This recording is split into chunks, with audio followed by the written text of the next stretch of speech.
Encore et toujours, intensifiez la présence. Voyez la beauté. L'heure est à l'ouverture. L'heure est au grand éveil. Et cette ouverture et ce grand éveil impliquent de retrouver l'art de l'incarnation, bien loin des codes de survie qui régissent l'existence des êtres humains, bien loin même des croyances véhiculées dans les domaines spirituels. Le grand éveil, l'ouverture, c'est le retour à l'âge d'or. L'âge d'or. L'humanité sait-elle ce que cela signifie? Il est un état de vie dans lequel la physiologie est ramenée à une fréquence vibratoire telle que le sang est d'or. Portez cette vision. Les sages de tous les temps ont décrit cette vision. Beaucoup ont aspiré à ramener les codes.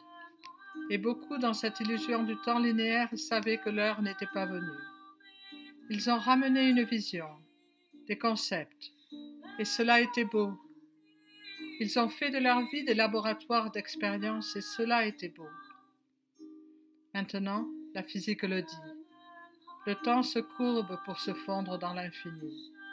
L'infini est maintenant. Maintenant, une autre potentialité. Encore faut-il accepter de déposer les croyances, les concepts et surtout les faux savoirs. Dans le domaine de la conscience, il convient d'analyser les données physiologiques et de voir quel est l'état de la physiologie, quel est l'état des ondes cérébrales, quel est l'état de la composition du sang, quel est l'état de clarté des organes. Le corps est-il une pulsation de lumière qui émerge du silence et retourne au silence? Regardez-le, ce corps, contemplez-le. Le cerveau, le cœur, les organes sont pure lumière. Les rayons unissent les organes au cosmos, aux planètes, au grand soleil central. Tout dans sa structure est pure joie. Comprenez-le. Il ne s'agit pas d'une personne qui aspirerait à ramener son corps à cette réalité, puisque cette réalité est éternelle. Il s'agit d'accepter l'honnêteté suprême, non mentalement, non égotiquement, non émotionnellement, par ce sentiment le plus fin qui est le soma, l'énergie, sentiment, pureté qui est la vie et qui nourrit le corps lumière. L'heure est venue concrètement à ramener la multidimensionnalité. Concrètement, la douce mère, les grands sages l'ont pressenti. La multidimensionnalité est l'évidence de maintenant. La linéarité accompagne le monde mental tridimensionnel. La terre est maintenant paradis de lumière. La dévotion, le service, l'incarnation, c'est d'accepter cela, de servir cela, non mentalement, non émotionnellement, non égotiquement, mais en unissant le fonctionnement mental, émotionnel, égotique, au sentiment le plus fin qui est le soma, la substance la plus fine que le corps. Alors, puisque l'invitation reste au concret de l'incarnation, quelle est la clé? La clé est révélée depuis l'éternité. Elle est la pleine présence maintenant.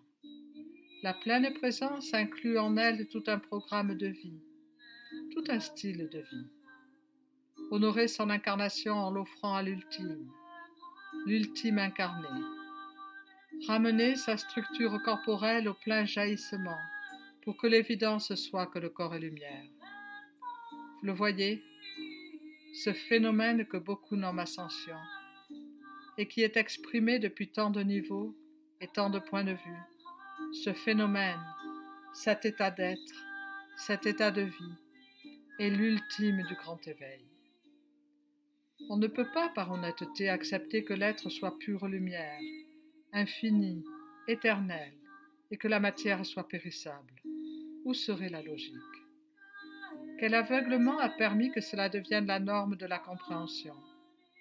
Il faut bien que l'être s'expérimente à travers tous les états, comme l'eau peut s'expérimenter sous forme de glace, d'eau courante, d'eau stagnante, de vapeur, de lumière, car tous les éléments ont leur source dans la lumière. L'ultime honnêteté est de tout rendre. et d'accepter les règles ou les lois qui régissent la vie lumière. Cela passe par la pleine présence au corps lumière. Cela passe par honorer le corps lumière en acceptant cette réalité corporelle uniquement. Cela est exaltant, magnifique et exigeant, car l'on ne peut plus alourdir le corps, l'encombrer, le laisser en stagnation, l'alourdir d'émotions puériles. On ne peut plus si l'on dit oui. Il n'est pas honnête de dire oui tout en disant non. Une évidence, n'est-ce pas? Un choix. Oui ou non? Et ce oui ou non lui aussi est illusoire, puisque de toute façon, de toute éternité, seule est la lumière, et le corps est lumière. Seule est la multidimensionnalité. La beauté est que dans le jeu du temps qui semble s'étirer, vient le moment de la grande courbe. Le temps entre dans l'infini. Le temps entre dans l'éternel. L'espace entre dans l'infini. L'espace entre dans l'éternel. Toutes les aspirations sont tournées vers ce moment du temps. Et puisqu'il reste quelque illusion du temps qui passe, pourquoi ne pas offrir cette illusion à la source? Concrètement, au-delà de l'abstraction de la pure conscience, concrètement, la relation avec la matière peut être dans ce regard que la matière est lumière, ce regard exaltant, magnifique et exigeant. Les codes ont été redonnés, les codes de l'incarnation qui vont bien au-delà des standards un peu améliorés de ce qui se veut être le nouveau linge ou de ce qui se veut être la vie spirituelle, bien au-delà des standards normaux un peu améliorés. C'est cela la beauté, car il est fatigant, n'est-ce pas, de monter les marches du progrès. Il est bien plus simple et plus vital de tout rendre et d'accepter de vivre son quotidien selon les lois lumière. Le soleil est le guide. Le matin, l'heure est à la vitalité. La relation avec tous les plans, tous les niveaux de l'individualisation, et relations d'amour et de respect. Tout est rendu à la source éternelle. Le matin est offert à la vitalité et au silence, car la vie quotidienne est cette alternance de silence et de